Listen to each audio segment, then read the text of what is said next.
Hello, and welcome to the 30-Minute Reels informational series hosted by Marshall University's Office of Career Education. My name is Darby McLeod, and I'm a student here at Marshall University. Today, I'm speaking with Barbara Dean, who is a teacher recruiter. How are you doing today? I'm doing great. Thanks for having me. Well, we're really thankful for you to be here. I just want to start off today's discussion with a short introduction of yourself. Okay, my name's Barb Dean, as you already heard. I'm originally a Michigander. Was born and raised in Michigan, graduated at Central Michigan University, and my husband and I met during that process, and we decided to try Alaska out. So in 1977, we moved to Alaska before television and telephones even existed in Western Alaska. I told my husband 2 years and I'm out. We ended up staying 35 years. So we taught, I was an administrator there for 35 years. My husband worked at the STEM program. We fell in love with it. We were commercial salmon fisher people. We still came back in the summers because we had the kids to see family so they could see their grandparents too. So we enjoyed summers in Michigan and part of summers up there during fishing season. So 35 years later, I retired, and now 15 years I've been working recruiting. So That is absolutely incredible. yes, it's been great. Well, now I'm going to go ahead and turn it over to you, Barb. I hear that you had a presentation for us. All right, thank you very much. I will. Thank you. I'm going to go to screen share.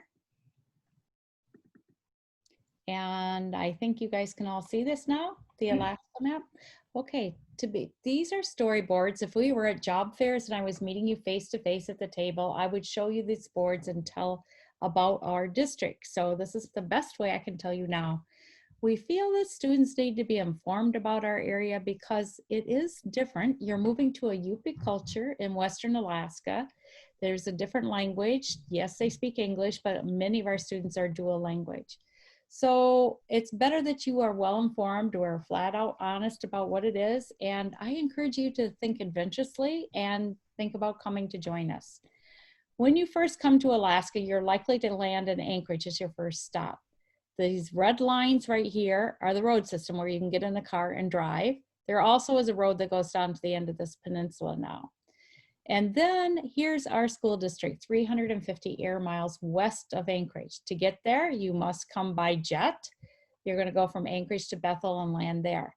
Our school district, right here circled, is about the size of the state of West Virginia.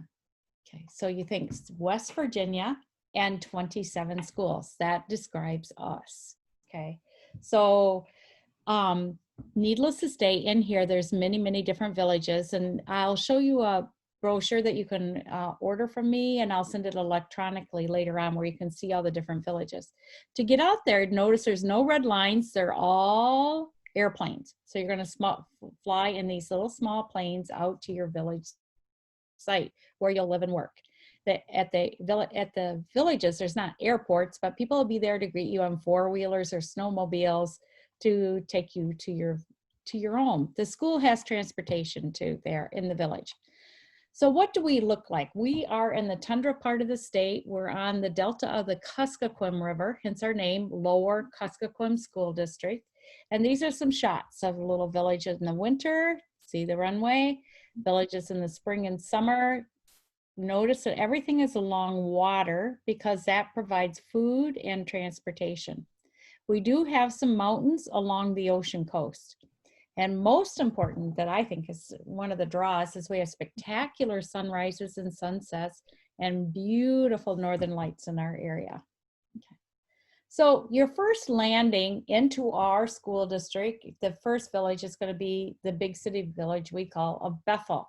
Bethel is our hub city. There's about 6,500 people who live there. Our district office is there, and 5 of our 27 schools are there.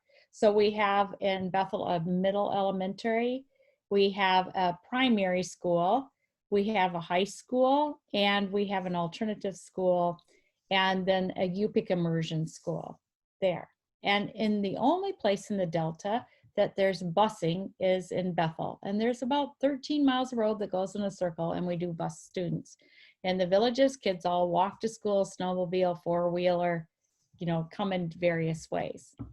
So Bethel is the only village that you're going to see a snow day because of the busing. And the rest of the villages, they may delay until sun comes up, and that would be about 10 o'clock in the winter time. So they may delay school to 9:30 or 10, and the sun will go down about 3 or 4, but by then the parents will come and pick kids up, so they'll go to the end of the school day.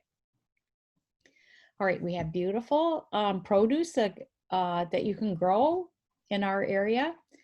There's a farmer who has learned how to grow it very well. We have several stores that'll ship out groceries to you. But people also use Sam's, Walmart, and Costco to get groceries. Okay, they'll ship out. And honestly, Amazon Prime is your friend.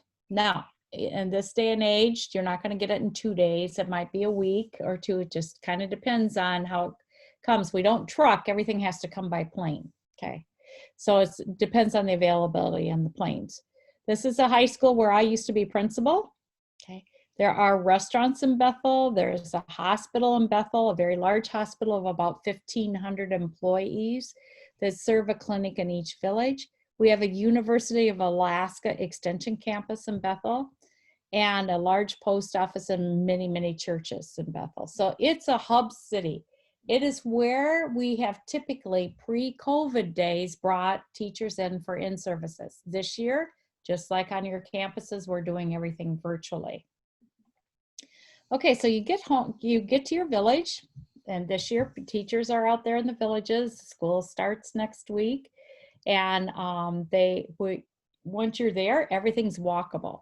So when you live in Bethel, you might want a car, but in the village, you have no need for a car. There's not even a road for cars. There's boardwalks and gravel pathways. Now you might want a four-wheeler or a snowmobile because those are fun to have, or a boat, but none of those are necessary. You just don't have to have it. So you can use your 2 feet to walk around. Good way to save money. Okay, in every village, there's a post office. In every village, there is a store. There is a clinic for getting medications, like if you have a strep throat. The clinic is connected to the hospital virtually, has been for the last 20 years. So they can send stuff to the doctors at the Bethel Hospital, and you can get medications right there in the village. So you don't have to fly into Bethel to get anything. The stores are pretty well stocked. You're not going to run out of stuff, but that will be your most expensive place. Like I said earlier, Amazon is really your friend in the villages. To get produce, people will order from a place called Full Circle Farms. It's click and ship. They'll send produce out to the village sites. They also most people will fish. We have tons and tons of salmon and halibut along the coast, or hunt moose and caribou, ptarmigan, ducks, geese, and swan for meat. But if you want meat, that's an expensive thing to get. So you're going to pick up meat when you travel to town and bring it back in your Alaska luggage, your cooler. So you get 2 pieces. People always have a cooler with them, a box, and wear their clothes on their back and a backpack. That's how we travel in Alaska. So you get free, so to speak, free shipping instead of paying for the meat to come in. Most villages, I'm asked this quite a few times about the churches in the villages. We have what we call in Bush, Alaska, one church villages. And that's because when the United States purchased Alaska from Russia, the missionary said, we're not going to compete with each other. Now, I don't know if that's exactly what they said, but essentially they divided up the villages. So the missionaries of the different religions divided up the villages.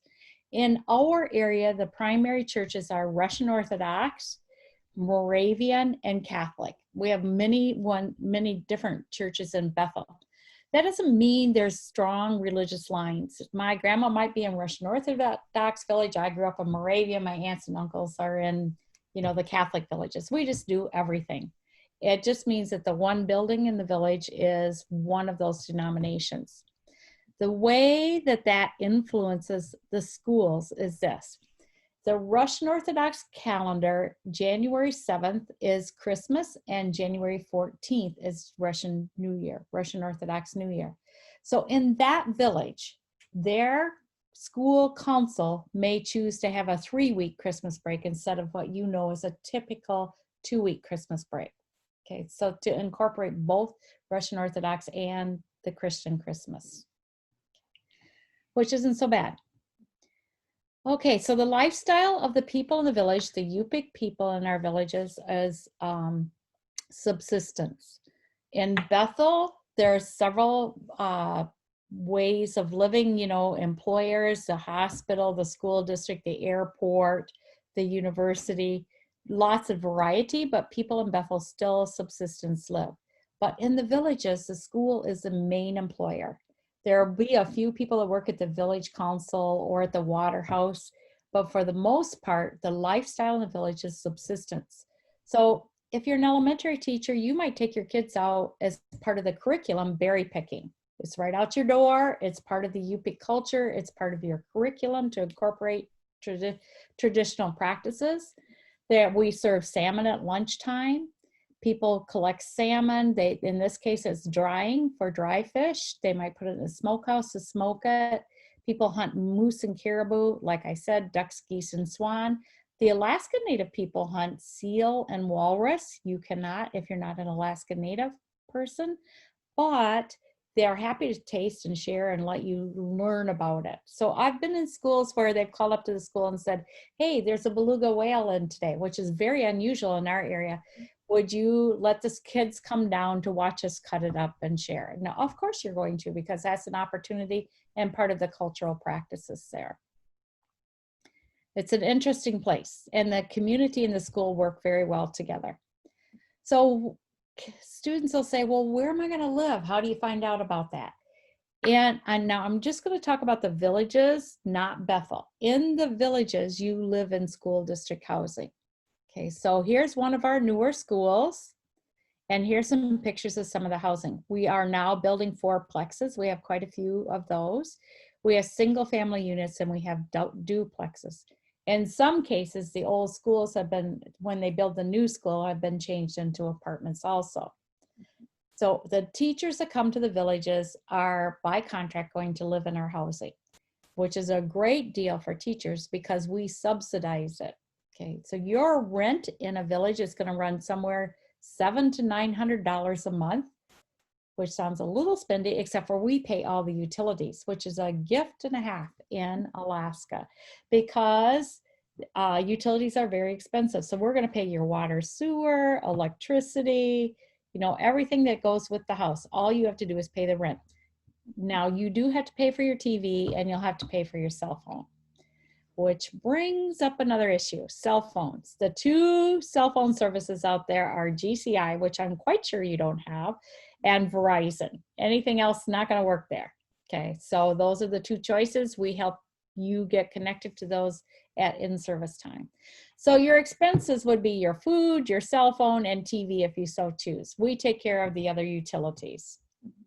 Okay, these are just some shots along the ocean coast. Some kids on the boardwalk. Kids love their teachers. They always want to visit. They come to greet you. They're really fun bunch of kids. Okay, so what's our schools look like? All of our schools are new or newly remodeled in the last 20 years. We're very high tech. We're a STEM-based school district. And our kids, we already have kids who have graduated and work as engineers, like environmental engineers or oil engineers in the state of Alaska. We have students, one student that's working at NASA crunching numbers now. So we have very high expectations and opportunities for the kids, but we also support kids. We have kids who are running the Iditarod and dog mushing, which is a whole nother science. And just 2 years ago, the first Yupik man won the Iditarod, came from our town. He was a student when I was there. So we're very proud of that. And that takes a lot of work too. So we're going to support students in a variety of ways. Questions? So in a classroom in the village schools, if you have 15 students, you've got a large class. That's quite different than downstate. So that's a good thing. Your class is going to likely be multi-age, meaning that you might have a 3rd, 4th grade, 7th, 8th grade. You might have a 9th through 12th grade class for social studies. It depends on the number of students. Our schools range in size from about 28 students K-12 to 500 students K-12. So the school with 28 students is going, those students have already been receiving classes virtually because one teacher can't provide all of the courses to high school, and then there's an elementary teacher. So they have been studying virtually for quite a few years. And in fact, our district has 3 production studios, and we have hired teachers to teach virtually, like mathematics, science, health, some electives. So that's been happening in our district for about 15 or 20 years, the virtual classrooms, okay? So that we can provide variety for those students. In fact, this year we just hired an art teacher so we could offer an art class. So we asked kids what kind of electives they might be interested in. Okay, all of our schools have libraries. Okay, and here, that's an interesting thing. Often people go, you're going to talk about toilets? Yep, I'm going to talk about toilets. We do have running water and flush toilets in every one of our schools. Not necessarily the case in our housing. Okay, so let's go back and talk about housing. In our housing, we have this variety. Some houses have running water flush toilets, like Some have what we call flush hall. That's what I had. That means there's 2 tanks outside your house, that one's for water, one's for refuse. And the trucks come and go to bring you water and take away your refuse. In the village, we pay for that. And Bethel, you're going to have to pay for it. We'll come back to housing again. So remember, I said in the village, we take care of utilities. The next kind that we have, let's see, flush hall is delivered water in Incinelette. And Incinelette looks like a toilet, but so when you go to use it, you're going to go ahead and use it. But prior to using it, you're going to put in a paper insert, which we provide. When you're done, you flush the toilet, the bowl opens up, drops your waste to an incinerator where it's burnt to ash. Okay. So then you empty ashes as needed. And the last one would be the honey bucket, which is a white bucket, toilet seat, and dumping stations. We still have just about 5 houses, maybe this year it might be 3 houses left with that. We have 350 teachers, so there's not many. But when you go to interview with us, we give you an interview sheet and say, what can you live with? So we don't surprise you and say, yay, we got you all the way here. Surprise, guess what you get? No, we ask you ahead of time and talk to you about it ahead of time.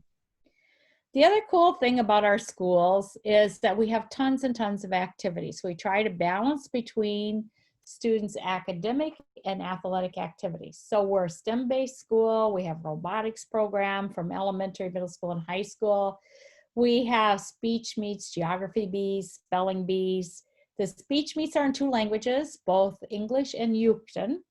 We also have things like Battle of the Books. In the primary grades, they're in both languages, English and Yucatan. And we also have, then we go into athletics. We have what you know as cross-country running, volleyball, wrestling, basketball, and we have Native Youth Olympics, which is a game of skill and strength based on traditional hunting and fishing practices. Very awesome sport.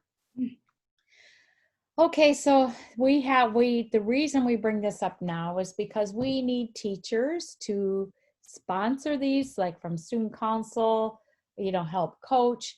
And even if you're not a coach, we need your help. So in this case, this young man right here is from Boyne City, Michigan.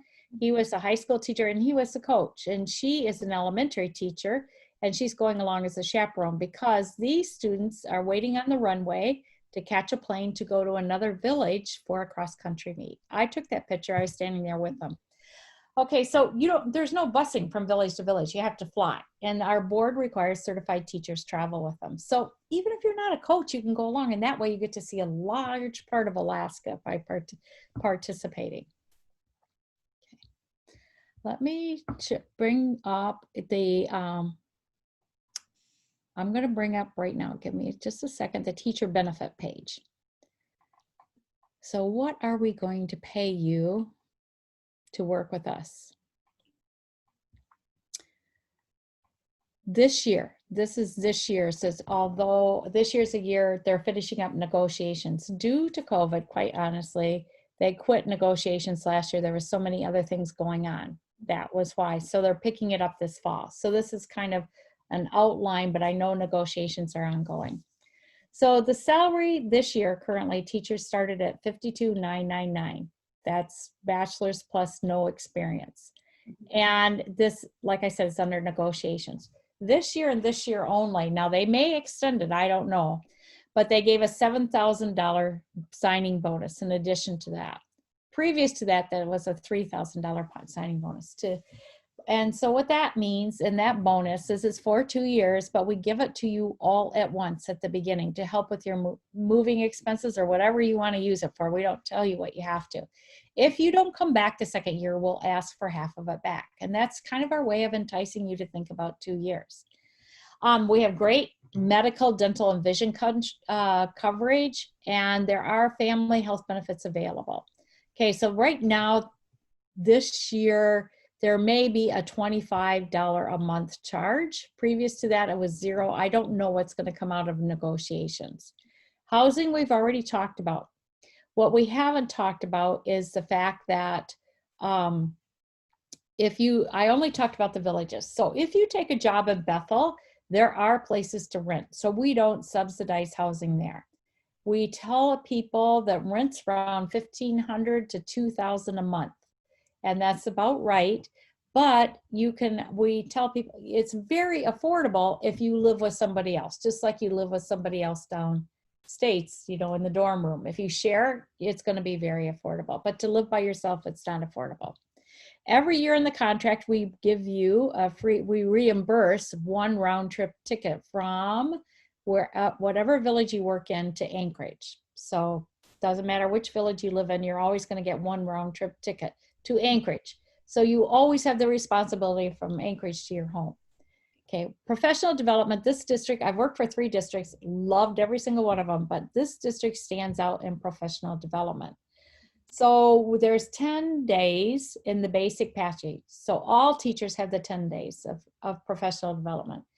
New teachers have 5 additional days that are focused on cultural understanding and our curriculum. We also have a mentor for our new teachers, first year and second year teachers. Then we have 3 additional days for our second year. So when you come the first year, you have 5 additional days, and the second year, you're going to have 3 additional days. Still looking at curriculum and cultural understanding. Okay, you do have small class sizes. And like I told you before, we have state-of-the-art technology. We're going to give you a computer when you come to work in our district, so you don't need to worry about that. We replace those about every 5 years for all students and all teachers. Okay, and every teacher, we're going to reimburse you up to $150 of money that you spent for your classroom supplies. So we're going to buy everything you need, hands down. We don't expect you to supplement your classroom, but we also know you're out shopping, you travel across the United States, you see stuff you want, buy it, keep the receipts, we're going to reimburse you up to $150 each year. There is in disability insurance, life insurance. Now let's talk about this last one here. If you come to our district with a bachelor's, or doesn't matter what you come with, but you want an additional endorsement and it's in areas of our need, we are going to support you financially. So for instance, this year was in special education, math, and science endorsements. We're going to help you get that. After 3 successful years of teaching, if you have an interest in administration, we have an administration training program. That's where we usually hire for all our admin. And we're going to help you pay those classes, make sure you can get them, and provide your internship there. So I think that's a really good benefit for young people. Oh, absolutely. Let me bring up this one. If you have an interest of learning more about our district, we have like a 16-page brochure with the glimpse of Alaska that has these benefits. It tells you, it has a map of our district. It also has an article at the end by Kim Price talking about living and working in a dual language village. You can just email me, and here's my business card. If you email me, I can send it to you electronically. I would love to hear from you and know that you might be interested. So go ahead and screenshot that. There is one thing I forgot to bring up when we were talking about classrooms. I'm going to just add this because you've heard me talk about the Yupik culture, the Yupik language, and the cultural things. So I want to just go back and say, No, you don't need to know UPIC. You're going to work side by side with UPIC certified teachers to provide the students their education in their what is identified as their primary language. So a first grader comes in and kindergartners come in, there's an assessment. What's their primary language? You know, what's being used in the home? How do they speak? Sometimes it's a mix. Then you and your counterpart, the UPIC teacher, are going to decide, okay, here's our curriculum. What are we teaching? For instance, a unit on family. Okay, so you might, then you're going to have dual word walls. We do a lot of training in this. And the UPIC teacher is going to present the content that you guys decide you're teaching in UPIC to the UPIC first language students. And you are going to present it to the English first language students. So all students have the opportunity to the same content. People are not being cheated or slighted on content. They all get the same content. We always begin with mathematics and English. Okay, so I'm back with me, and Do you care to show us your business card again? oh, I sure can. Yep, let me go back to screen. Show up when you would. Oh, it Or I want to make sure that students have that information. okay, let me see. I can click that. Does it show up now? So much, yes. Okay. We'll give them a few seconds. I just figure what a lot of students do is either snap with their camera or screenshot it so they have it. So there's you have my email, you have the district office, and you have my cell number there on the first. I don't mind, text me, but usually people will email me and I can send you stuff electronically. Well, thank you so much for sharing this information with us. And your presentation was just so wonderful. It's got me wanting to kind of visit. Oh, yay! That's absolutely amazing. Now, if you don't care, I'm just going to ask you a couple of questions from our students. Great. How'd you get started in this field? Well, I started at the university and studying in sociology and working with criminally insane. Oh, wow. So I did my internship at Ionia State. That was my intention, to work in mental institutions with criminally insane people. But you had to have a master's degree, and I didn't have any more money, and I didn't want to ask my parents for any more money. So I thought, well, I also have a major in mathematics and science. And so I think I will do my student teaching and see how that goes. So I did my student teaching, fell in love with it, started teaching, and I always tease my high school kids, because I'm a high school math science teacher, that my training with criminally insane was a perfect fit, and they'd all laugh. So yeah, that I didn't exactly go directly into it. What would you say a typical day at work looks like for you? Okay, so I'm retired now, so that looks different, but let me talk a little bit about when I began teaching. When I began teaching, and it's evolved, we didn't have phones, we didn't have TVs. The day of work would be, I walk out my door and walk in, because we lived by the schools, as teachers do. But the actual day of work's like, downstate, you get there like at 7:30 and you leave at 4:30, maybe not. Teachers get there early to make sure they're ready. You have a 30-minute duty-free lunch, which often teachers are not duty-free because they're running around doing stuff. So teachers downstate and up there are all busy around their children.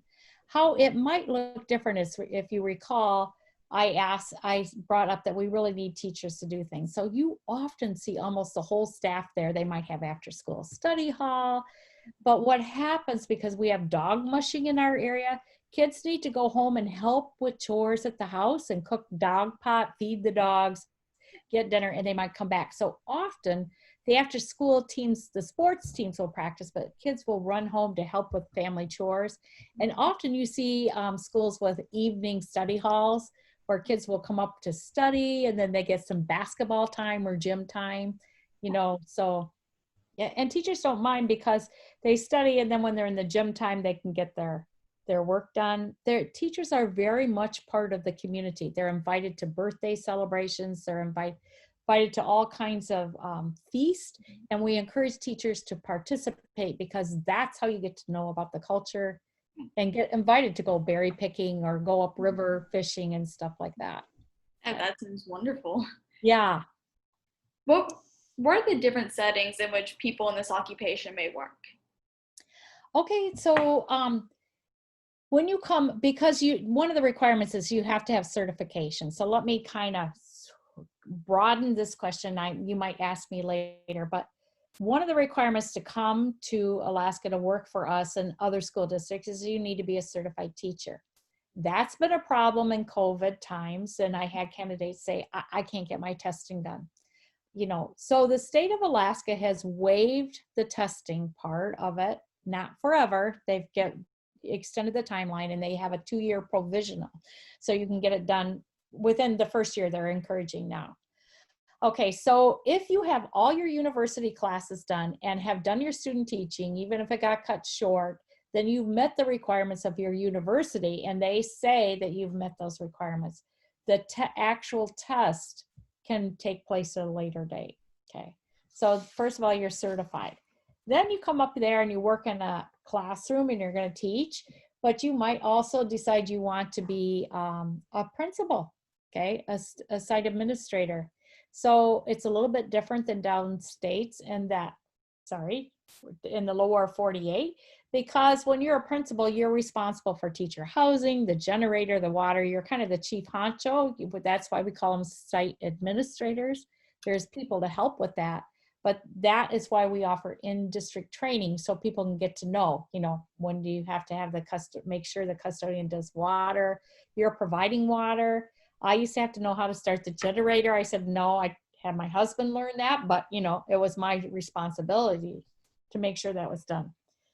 So you could be that. Then we also have curriculum directors. We have, after a few years experience, you can apply to be an instructional coach, because we provide instructional coaches and mentors for our first and second year teachers. There's those kinds of jobs available too. So there's a variety, just like you would see a variety in a school district downstate.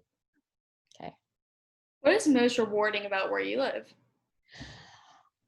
Well, what I love, my number one thing that I love that kept me there 35 years instead of leaving after 2 was I love the Yupik culture and the people in it. They're embracing, although I describe them as wait and see. They're going to see if you're interested, but then they never let you go. Every time I come back to work, and I live in Michigan now, I moved 9 years ago downstates again, but every time I come back or walk in the district office, the custodian Billy says to me, "Welcome home, Barb."